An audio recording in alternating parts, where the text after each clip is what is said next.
Bienvenidos a otra lección. En esta ocasión quiero hablar de dónde se encuentra o qué significa la tierra de sombra de la muerte. También se menciona como el valle de sombra de la muerte.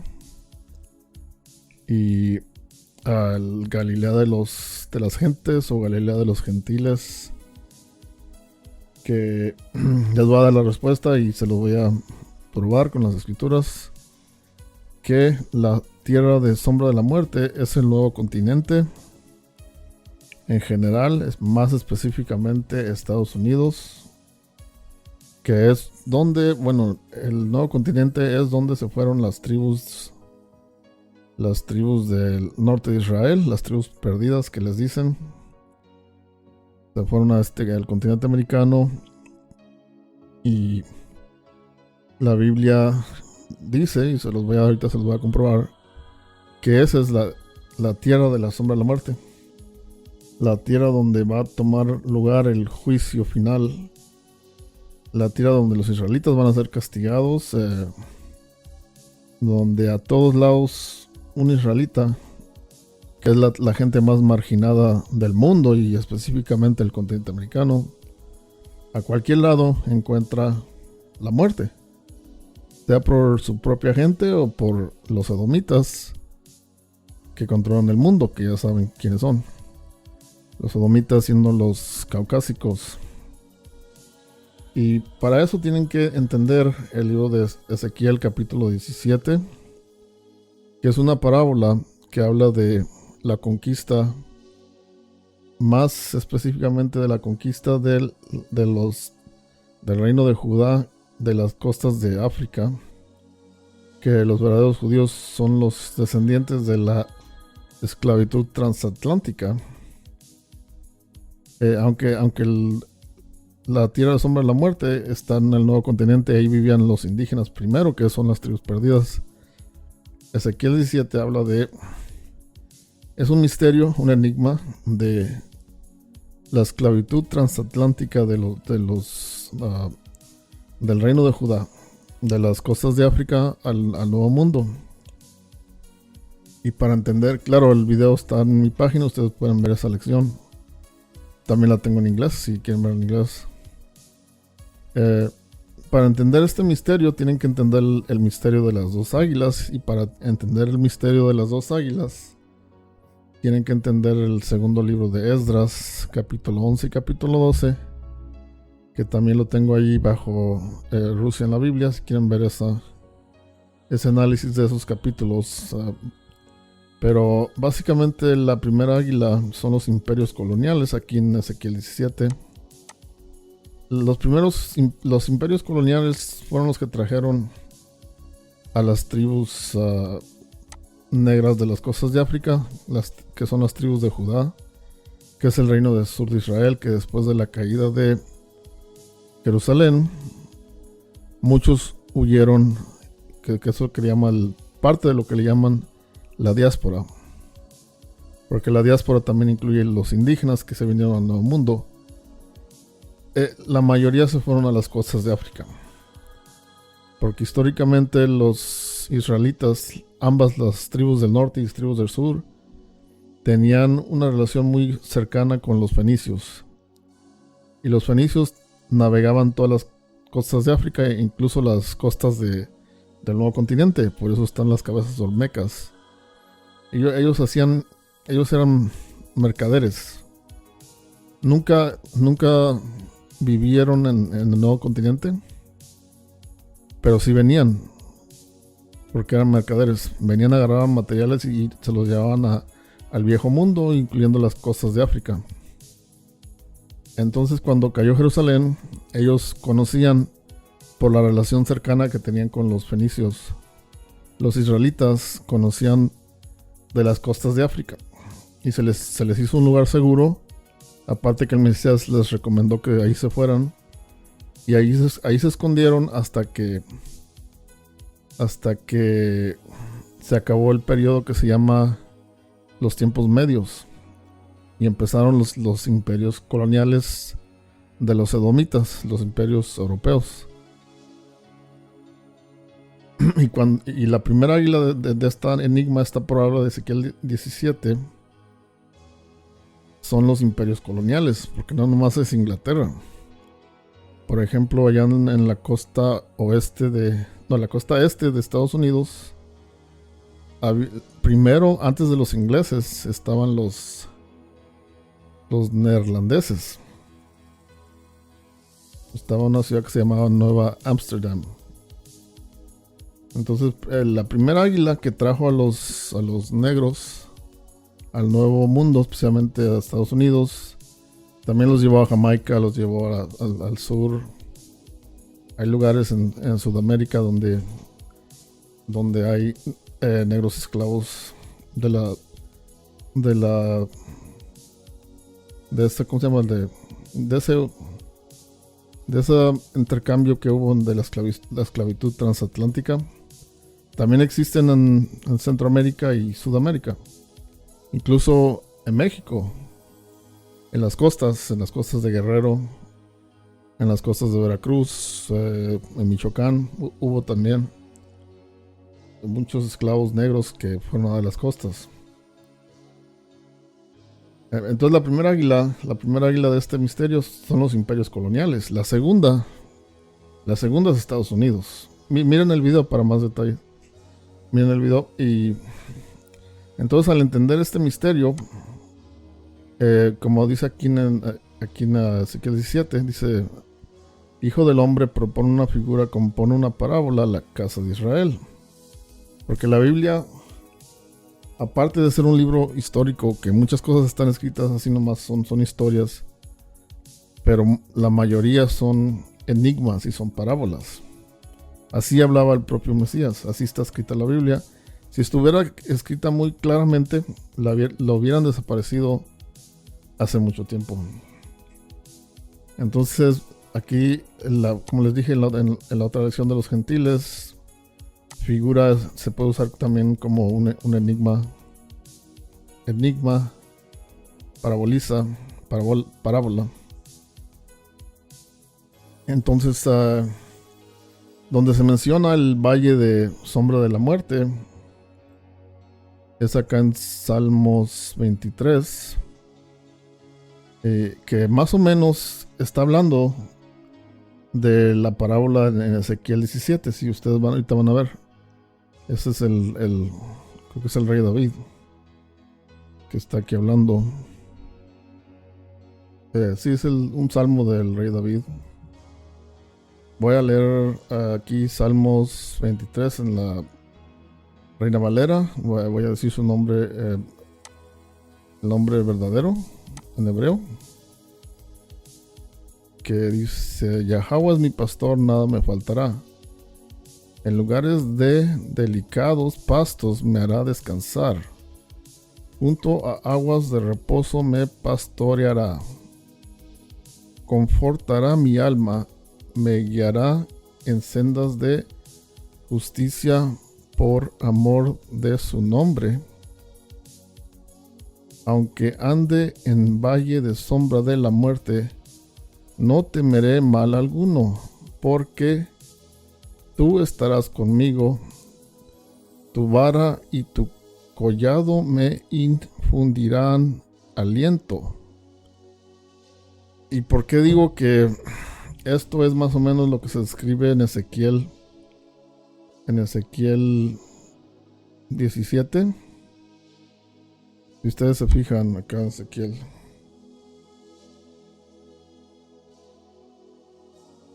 la parábola más o menos va que cuando llegan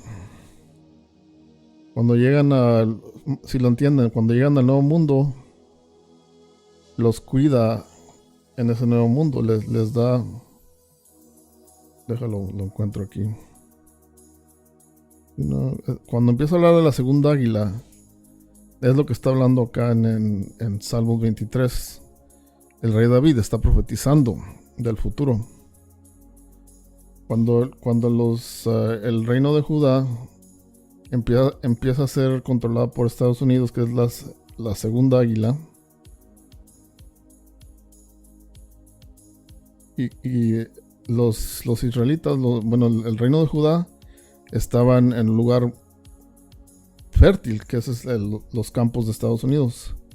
En un buen campo, junto a muchas aguas, fue plantada. Esta es forma de parábola, está hablando de las tribus de Judá, para que hiciese ramas y diese fruto, y para que fuese robusta. Ven cómo encaja con Salmos 23. En lugares de hierba me hará hacer junto a aguas de reposo, y de reposo me pastoreará. Eso encaja con lo que dice acá, que en Estados Unidos los negros vivían en un lugar fértil de muchas aguas, y allí fueron plantados, pero de repente viene el castigo. Y aquí empieza la parábola donde dice: diles, así ha dicho Yahweh el Señor, será prosperada, no arrancará sus raíces, y destruirá su fruto, y se secará. Todas sus hojas lozanas se secarán. Estas son las maldiciones que le cayeron a la tribu de Judá. Y eso sin grande poder ni mucha gente para arrancarla de sus raíces.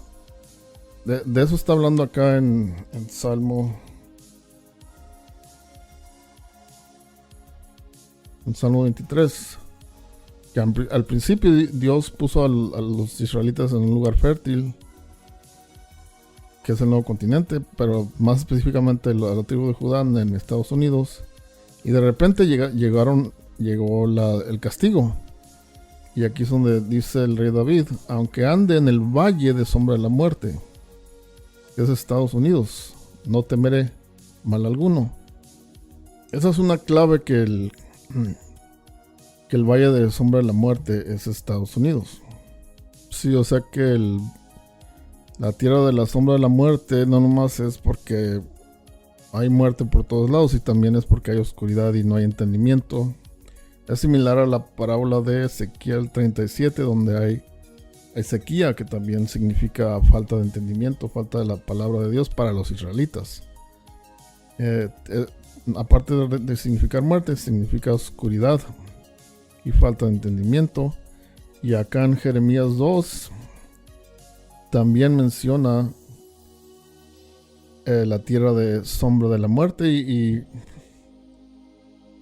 te van a dar cuenta que está hablando del nuevo mundo. Y te van a ver. Y no dijeron: ¿dónde está Yahweh, que nos hizo subir de la tierra de Egipto? Está hablando de una línea de tiempo, una secuencia de lo que le pasó a los israelitas. Pero si ustedes miran, está hablando del pasado, y a la misma vez está profetizando del futuro. Porque aquí está regañando al reino del sur, que son los judíos. Pero a la misma vez incluye el reino del norte, que son los indígenas que ya se habían ido. En el tiempo de Jeremías ya estaban en el nuevo mundo los israelitas. Pero los incluye aquí en esta. Es como una parábola. Los está regañando a las tribus negras, pero a la misma vez está profetizando. Miren, porque todos los israelitas salieron de Egipto, no nomás Judá. Y los está regañando. ¿Y por qué no dicen dónde está Yahweh? Les dice a los negros judíos, que nos hizo subir de la tierra de Egipto, que eso incluía a todas las tribus, no nomás a los negros judíos, que nos condujo por el desierto, que es Arabia Saudita, por la tierra desierta y despoblada. Aquí ya está profetizando, porque si ustedes saben un poco de historia de la tierra de Sinaí, en el tiempo que ellos fueron al desierto, la mayoría de ese desierto sí estaba despoblado, pero esa tierra en general no estaba despoblada. Ahí existían varias ciudades. Ahí existía la ciudad de donde estaba la esposa de Moisés, por ejemplo, en Madián. Estaba en la costa del noroeste de Arabia Saudita. Entonces, esta tierra desierta y despoblada ya está hablando del nuevo continente. Tierra seca, y no literalmente seca, sino como lo dice en Ezequiel 37, seca de entendimiento y de sombra de la muerte, por una tierra por lo cual no pasó varón, ni allí habitó hombre. Como les digo, en esa región de Sinaí, hasta hoy en día ahí viven los árabes. En aquel tiempo vivía gente. Entonces, ¿cuál es la región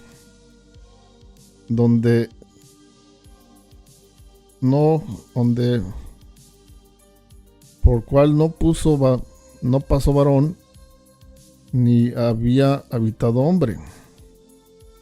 Vamos a ver lo que dice acá en el cuarto libro de Esdras,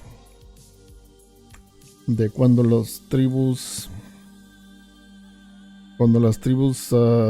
del norte, que son hoy en día los indígenas, se vinieron al Nuevo Mundo. Aquí lo que dice el segundo libro de Esdras, capítulo 13, verso 40. Estos son los 10 tribus que fueron llevados cautivos fuera de su tierra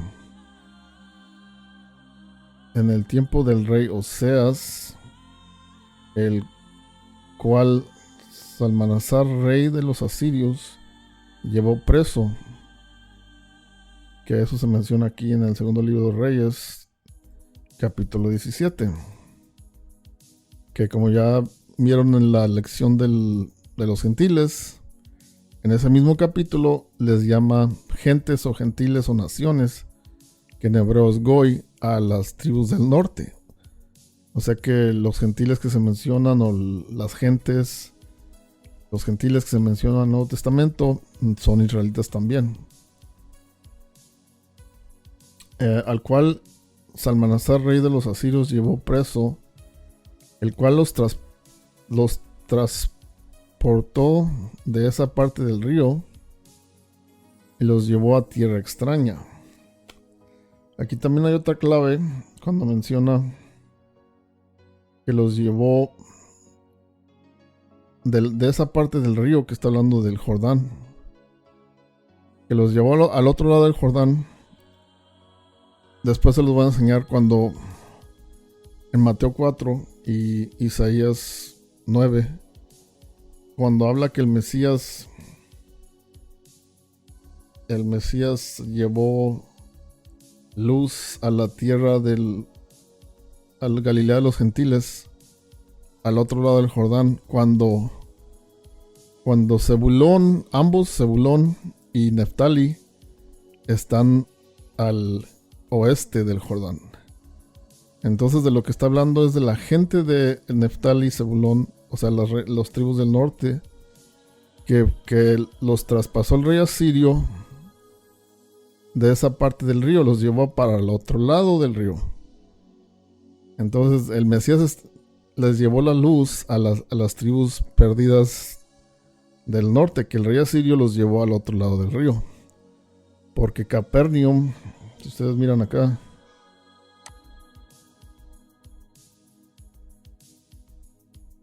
en Mateo 4,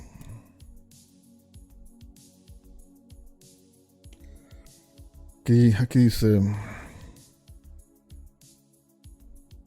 que el Mesías salió de Galilea, dejando Nazaret, vino a Capernaum, que en los tiempos de Isaías no existía esa ciudad. Esa ciudad existió en el tiempo de los romanos y los griegos. Está al oeste del mar de Galileo, que más o menos el río Jordán pasa por en medio del mar Galileo. Sí, como ven aquí en este mapa, el mar de Galilea divide, más o menos el río Jordán pasa por en medio del mar de Galilea. Y en los antiguos tiempos, La tribu de Neftali estaba al oeste del mar de Jordania. Y también Zebulón estaba al oeste del mar de Jordania.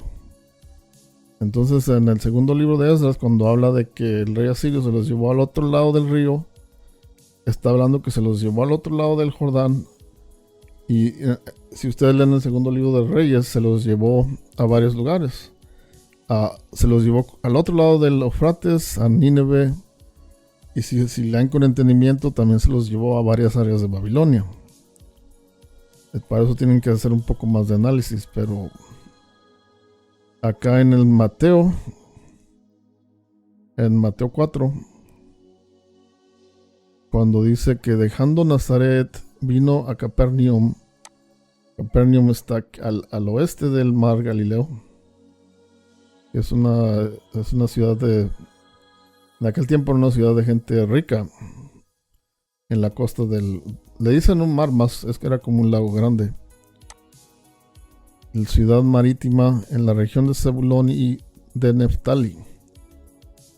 Y aquí también saben que es como una parábola, porque sí era Zebulón, pero Neftali estaba más lejos, más hacia la costa del mar Mediterráneo.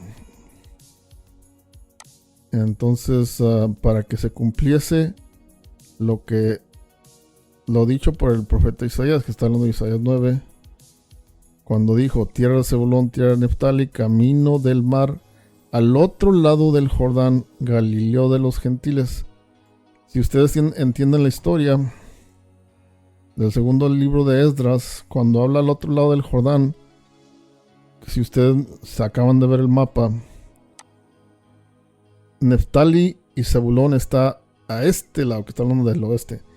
Ambos están al oeste del Jordán. Cuando habla al otro lado del río, está hablando de ese evento cuando los asirios se llevaron a las tribus del norte, al otro lado del Jordán. Porque si ustedes conocen la historia, esta área era área de los arameos, de gente de Siria, no era de los israelitas, este lado del Jordán. Entonces está hablando de que estando el Mesías, vino, la profecía dice en Isaías 9 que el Mesías iba a venir a esta región, pero no está hablando de esa región, porque al otro lado del Jordán no es tierra de los arameos.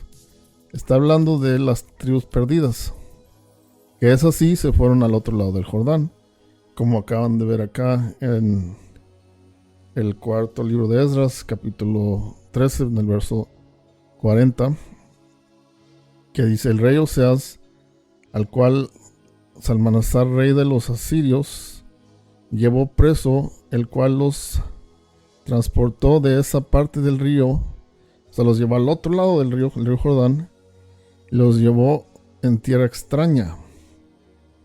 Mas ellos, de común acuerdo, tienen que leer la tierra extraña, tienen que leer, como les digo, son áreas al este de Eufrates, a Nínive, incluso hasta Persia y partes de Babilonia. Y los llevó en tierra extraña, mas ellos, de común acuerdo, se determinaron a dejar la multitud de las gentes.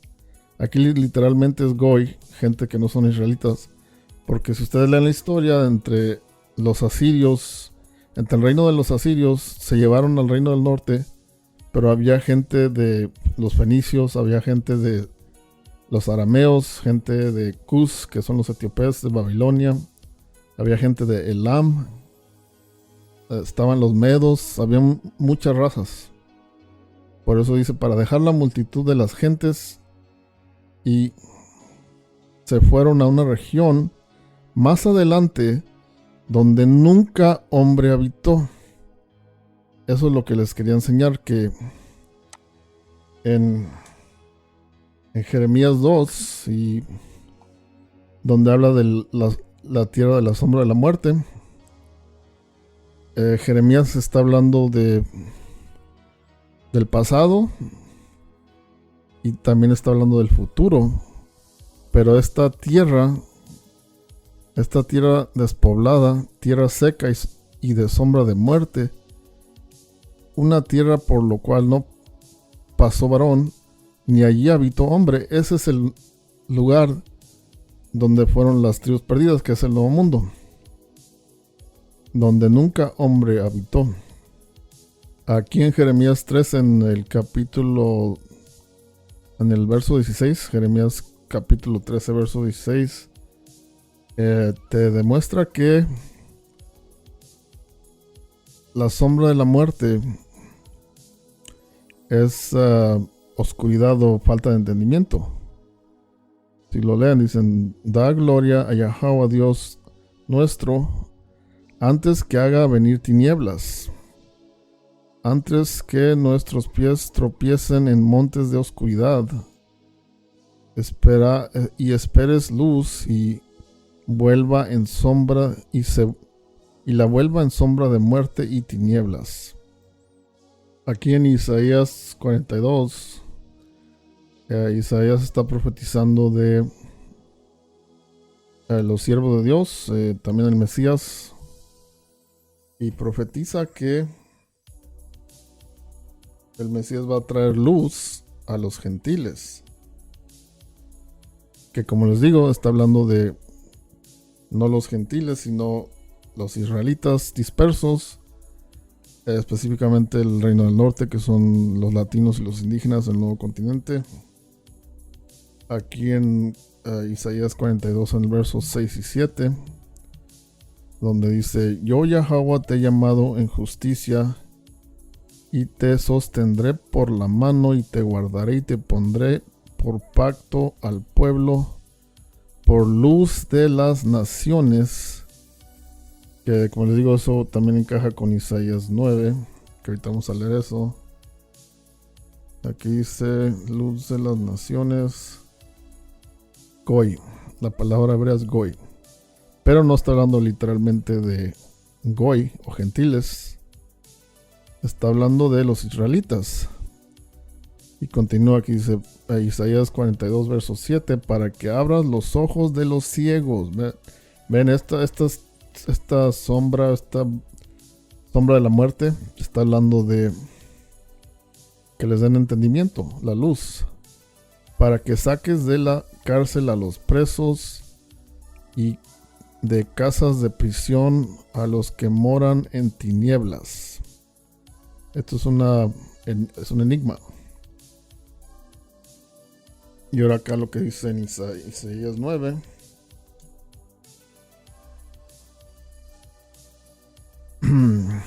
Que es lo que decía en Mateo 4, que está hablando del reino del norte. Si ustedes saben la historia, que Isaías existió cuando se llevaron a las tribus del norte de Israel, a los indígenas, las 10 tribus perdidas se las llevaron de Israel hacia Siria, y de Siria se escaparon y se vinieron al Nuevo Mundo. Y eso es lo que está mencionando aquí en Isaías 9, que es lo mismo que dice Mateo 4. Que cuando le llegó la aflicción al reino del norte, la primera vez, porque la segunda vez es en la conquista y hoy día en los tiempos finales, está hablando que parabólicamente la tierra de Zebulón y Neftali, como ya vieron el mapa, la tierra de Zebulón y Neftali está a este lado, al oeste del río Jordán. Pero ahí no está hablando de literalmente de la tierra, está hablando de la gente. ¿Por qué? Pues al fin llenará de gloria el camino del mar de aquel lado del Jordán, en Galilea de los gentiles, como aquí gentiles también es Goy, que es una forma de parabólicamente de decir que a donde fueron los israelitas, que es en el Nuevo Mundo. El pueblo que anda en tinieblas vio gran luz, que moraban en la tierra de sombra de muerte, luz resplandeció sobre ellos. como ya vieron en Jeremías 2, que ese lugar es el lugar donde nunca hombre habitó. Y como ya vieron acá en el segundo libro de Esdras, en el capítulo 13, en el verso 41, ese lugar fue donde fueron las tribus perdidas, que es el Nuevo Mundo, en el continente americano. Y hablando de este evento, cuando las tribus perdidas se fueron de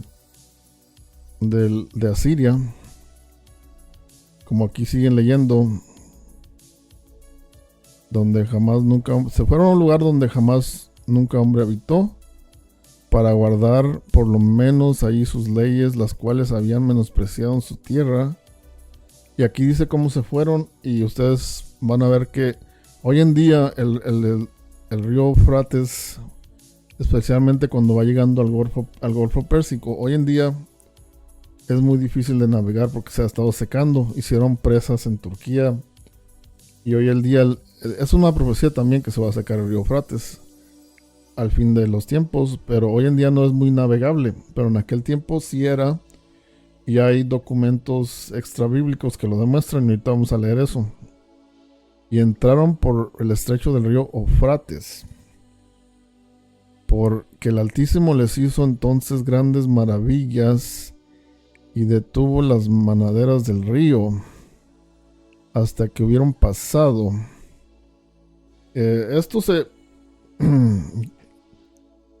Esto, la verdad, nadie sabe lo que quiere decir eso, porque sí, cuando Sennacherib inundó a Babilonia, yo tenía esa teoría, pero después de haber leído los archivos que dejó se llama como un cilindro que dejaban los asirios, sus historias las escribían en un cilindro en cuneiforme. Eso se lo encontraron el Imperio Alemán en los años 1800, y lo tradujeron los ingleses creo que en 1960. Una señora que creo que todavía vive, esa señora que tradujo, sí, el cilindro de Sennacherib. Una señora de Inglaterra lo tradujo por ahí como en los años este siglo. Creo que está viva la señora recientemente. Entonces, como si ustedes saben la historia, voy a hacer tal vez otra lección de eso. En los años 1800 quitaron muchas cosas de la Biblia para que los verdaderos israelitas no se dieran cuenta quiénes son. Por eso ya las Biblias cristianas no incluyen varios libros que se incluían en la Biblia católica, en la Vulgata, en el Septuaginta, en la Biblia del Oso. Muchos libros de esos ya no existen para que los israelitas no sepan quiénes son. Pero también en la historia, después del año, creo que eran en el siglo XVII, cuando los edomitas empezaron a esconder ciertas cosas sobre los verdaderos israelitas, que somos los latinos, negros, indígenas.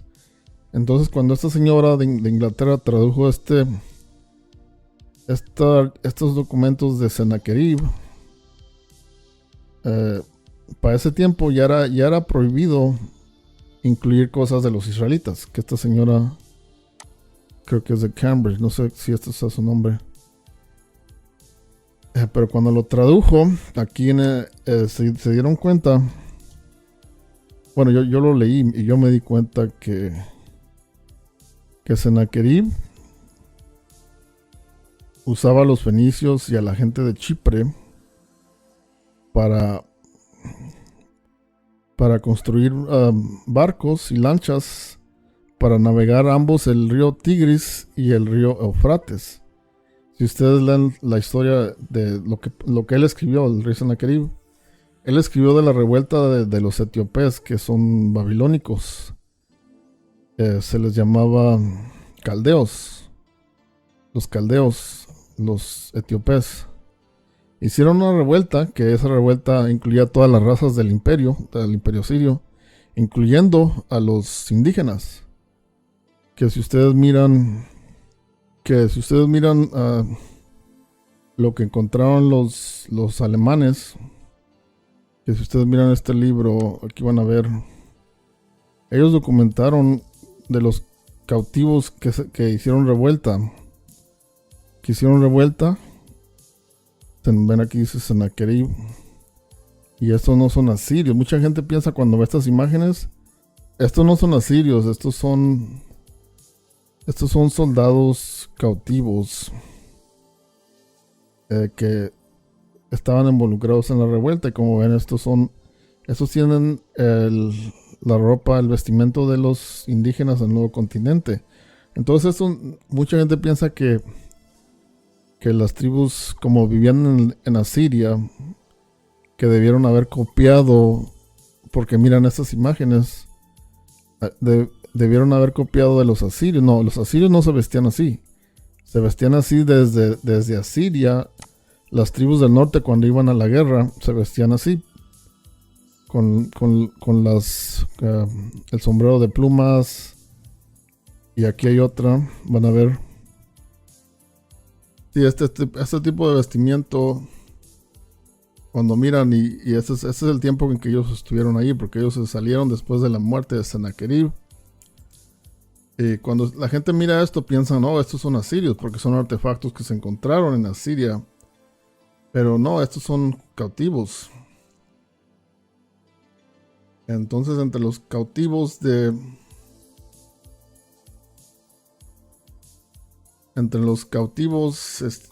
entre los que hicieron la revuelta de los babilónicos, existían varias razas.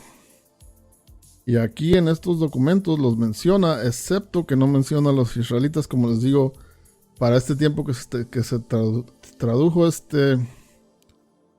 creo que se llaman como cilindros. Los asirios dejaban unos cilindros. Sí, se llamaban los anales de Sennacherib.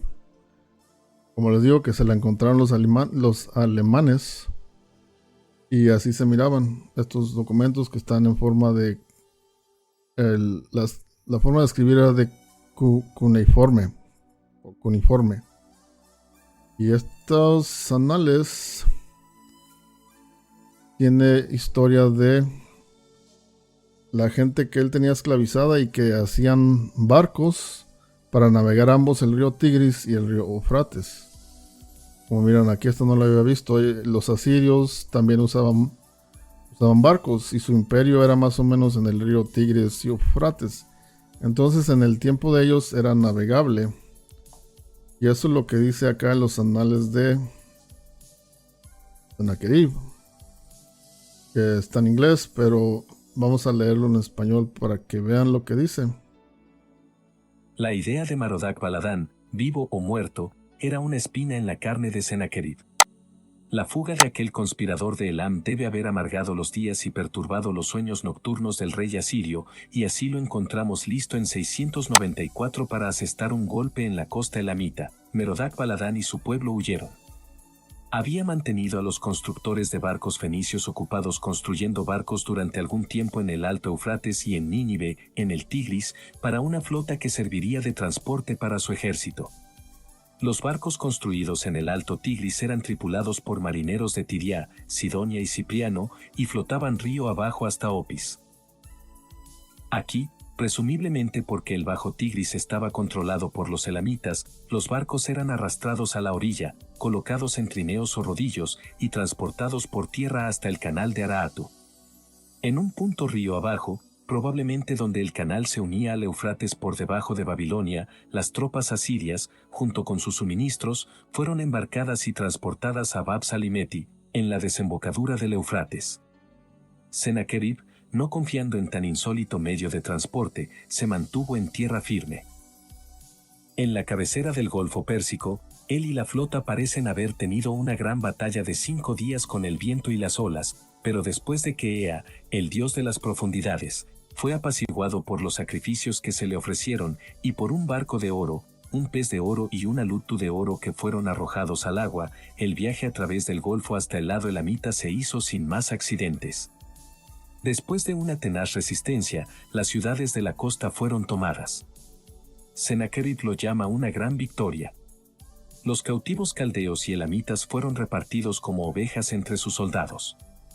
se vengó de Merodach Baladán, aunque, al parecer, el babilonio no había vivido para ver la gran aventura del asirio.